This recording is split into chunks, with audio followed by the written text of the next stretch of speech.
ওয়াল্লাহু আলা কুল্লি শাইইন কাদির।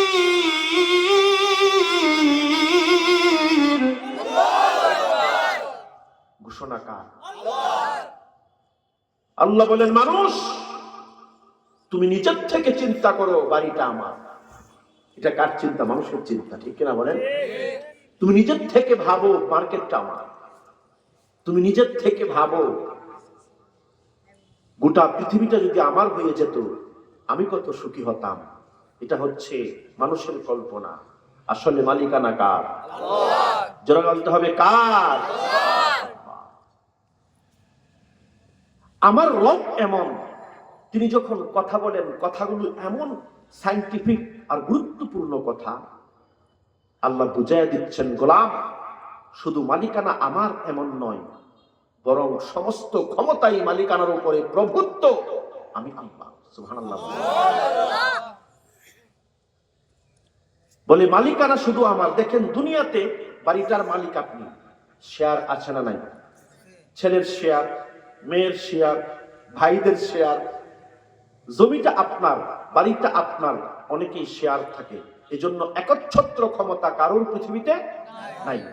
আবার উদাহরণ দিলাম, ছেলেও নাই, ভাই নাই, বোন নাই, কেউ নাই, একক ব্যক্তি। তারপরেও সময়ের স্রোতে এ ব্যক্তি দুনিয়াতে থাকবে?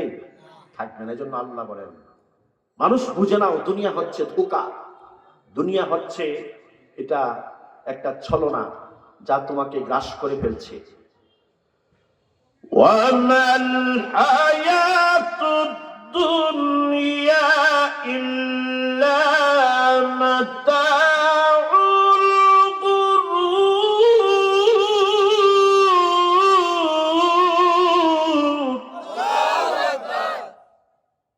আল্লাহ তাআলা ডাক দিয়ে বলেন, গোলাম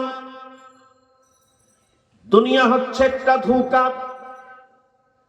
এই পৃথিবী ধোঁকার মাঝে পতিত। এখনো এই শহরের মেন রোড গুলোতে অসংখ্য গণিত মানুষ আজাইরা বৈশা আড্ডা মারতেছে, আছে না নাই? আবার অসংখ্য মানুষ হাসপাতালে মৃত্যুর সাথে পাঞ্জা লড়তেছে, আছে না নাই?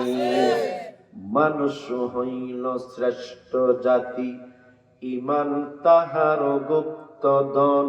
বলন মানুষ হল শ্রেষ্ঠ জাতি, ইমান তাহার গুপ্ত ধন।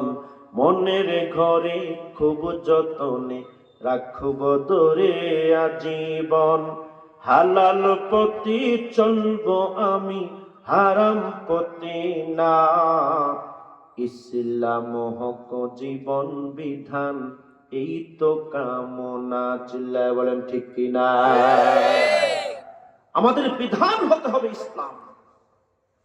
কেবলমাত্র প্রভুত্ব মানতে হবে আল্লাহকে। আমার রবের প্রতিনিধি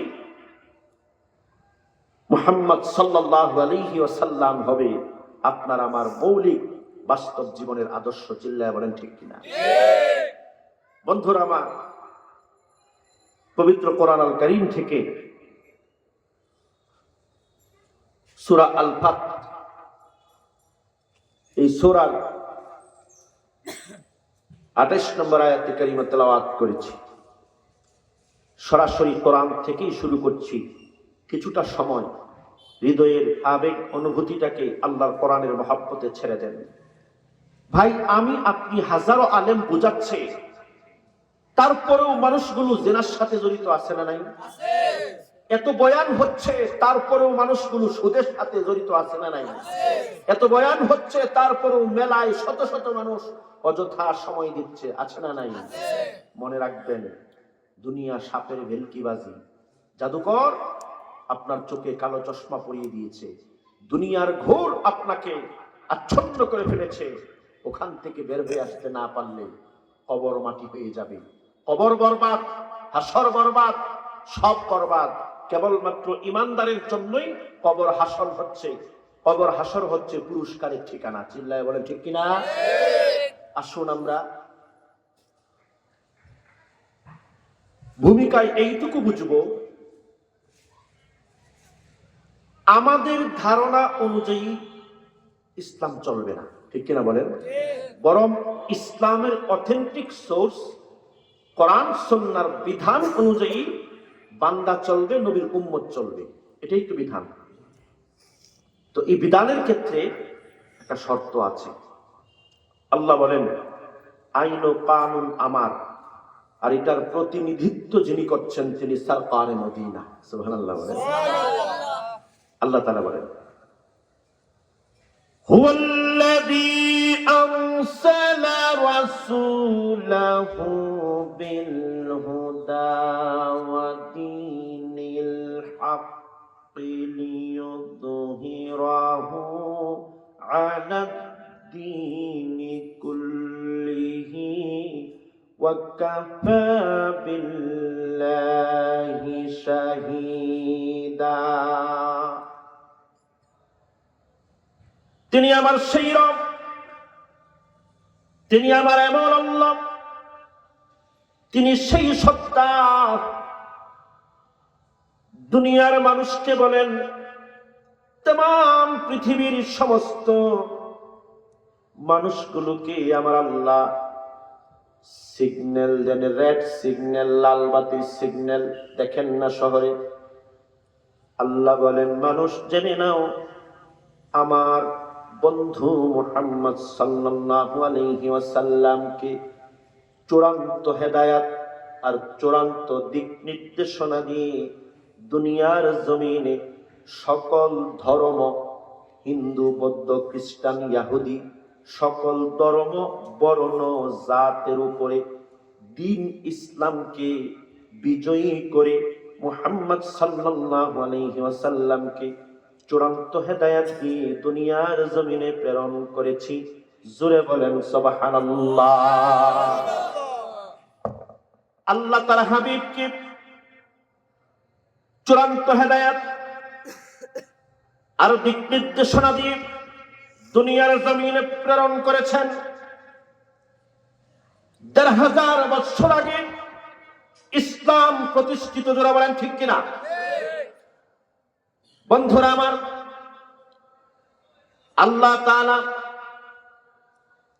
গোটা জাতিকে বোঝাইতে চান যে আমার বন্ধু, আমার প্রতিনিধি মুহাম্মদ সাল্লাল্লাহু আলাইহি ওয়াসাল্লামের আদর্শ এটাই ব্যক্তি জীবনের চূড়ান্ত আদর্শ। আমি মানব, আরেকজন মানবে না। আছে না নাই? মুসলমান রাসূল মানে, খ্রিস্টান কি মানে? মানে না। হিন্দু মানে? মানে না।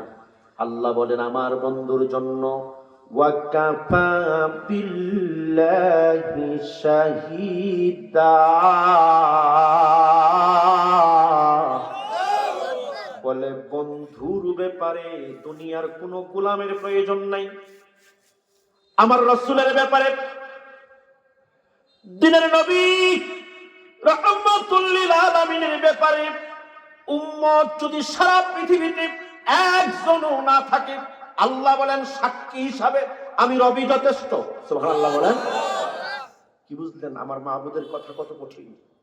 যে মানুষ তুমি রাস্তায় ঘুরো, তোমার লজ্জাও করে না, একটা বেহেশতের বাগান সাজানো হয়েছে, তুমি মেলায় ঘুরো, তোমার শরমও আসে না, যেখানে মুহাম্মদ সাল্লাল্লাহু আলাইহি ওয়াসাল্লাম মদিনা ওয়ালার আলোচনা হচ্ছে, ওখান থেকে বিরত হয়ে তুমি লজ্জাহীন হয়ে, তুমি নির্লজ্জের মতো তুমি রাস্তাঘাটে গলিগলিতে ঘুরছো, তোমার লজ্জাবোধ নাই। কার আলোচনা হচ্ছে? স্বয়ং মদিনা ওয়ালা। সুবহানাল্লাহ বলেন। আবার তুমি নিজেকে মানুষ মনে করো। গরুও খায়, কুকুরেও খায়, মানুষেও খায়। খাওয়ার মাঝে পার্থক্য আছে না নাই? কুকুর খায়, আবার কুকুরের জন্য আলাদা টাইলসের কোনো বাথরুম আছে? গরুর জন্য টাইলস করা কোনো বাথরুম আছে? মানুষ তার লজ্জা ঢাকার জন্য টাইলস করে আরামদায়ক বাথরুম ইউজ করে। মানুষের ভিতর যে মরে গেছে, এটা যে বাথরুমের নোংরার চাইতেও আরো বেশি নষ্ট হয়ে গেছে। এই কলিজাটা সুদের কারবার করে করে জঘন্যতম মনুষ্যত্বহীন একটা রূপ ধারণ করেছে। অন্যের হক মেরে খেয়ে খেয়ে এই দিলের ভিতরে একটা মানুষ রূপী হাইওয়ান জন্ম নিয়েছে, মানুষের এই টেনশন নাই, বাথরুম পরিষ্কার করার টেনশন। তোরা বলে ঠিক কিনা? আজকের পরিস্থিতি এরকম। বন্ধুরা আমার, আল্লাহ তাআলা বলেন ওয়ামা আরসালনা